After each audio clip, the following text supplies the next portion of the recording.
This is Nick Taylor along with my website partner Dan Harrelson, and we're live at the 2010 SEC Football Media Days, and we are here with a famous caller from the Fine Bomb Radio Network, Shane from Centerpoint. How's it going today, Shane? It's going pretty good, guys. Just moseying around. Just got back from listening to Les Miles babble up there in the conference room, and every question that came up, it took me about 45 seconds to generate his answer. Well, speaking of Les Miles, did it sound like to you he guaranteed winning the West? It sounded to me like Miles is feeling the pressure.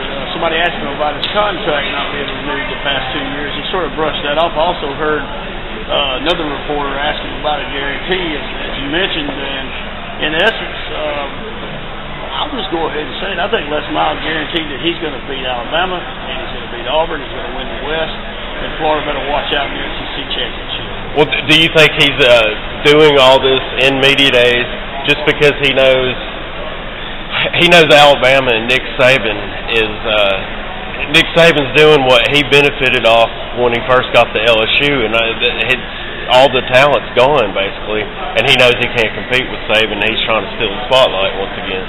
It was more than evident. You can tell that. I think a lot of this positive outlook by Miles is a projection that he's casting out from a perception standpoint for him to save his job. But I honestly believe that Les Miles is probably on the hottest seat in the SEC, and that these LSU fans, Nick Saban set a precedent with these people. They expect to win championships, and these 8-5s, 9-4s that Miles is producing just aren't good enough. So, yeah, I would say that it's pretty much all of that.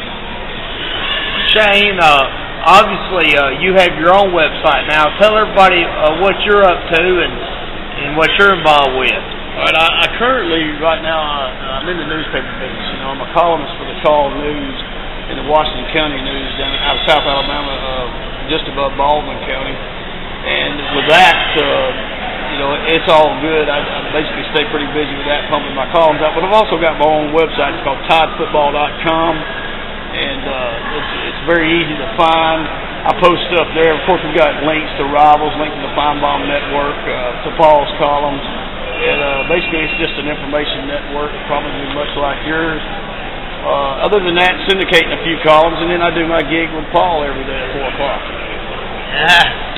Well, let's talk about the 2010 season. Defending national champions, Alabama, Nick Saban at it again. There's no reason to doubt he won't win the West and the SEC, and probably in Glendale. We have Alabama beating Ohio State in Glendale, and we actually have Bama beating Georgia in Atlanta. So what's your take and what's your prediction? I see pretty much an Alabama-Florida race. I just think Florida has too much talent. I think Alabama beats Florida twice this year, and of course goes to the national championship game. Now, whether they're playing the sweater vest or not, the trestle lights, I'm not quite sure. I believe you said something about Oklahoma a few weeks ago. Yeah, I pretty much think Oklahoma's got the team to beat any other conferences. But, yeah, I just don't see anything with the depth this football team has. When you go down there and you're around the team in practice, or you're around the team in warm-ups before the game, it looks like you're watching an NFL team. The depth is incredible, just monstrous amount of athletes, great athletes. You know, you talk about, just to give you an example, you talk about Marshall Darius possibly being disqualified for a while or the entire season. With Alabama, instead of being in trouble or having problems, that basically just allows another guy to step up and compete, you know, to become the next star. But yeah, with a senior quarterback, guys, we know how much a quarterback improves from year 1 to year 2 in the SEC.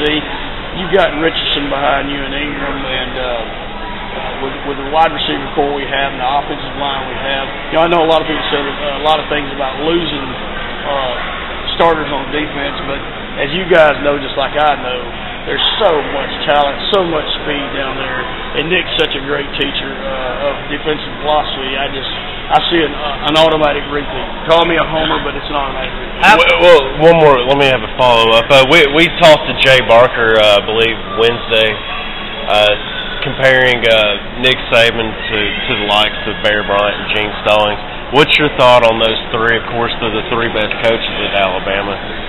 Talk about that.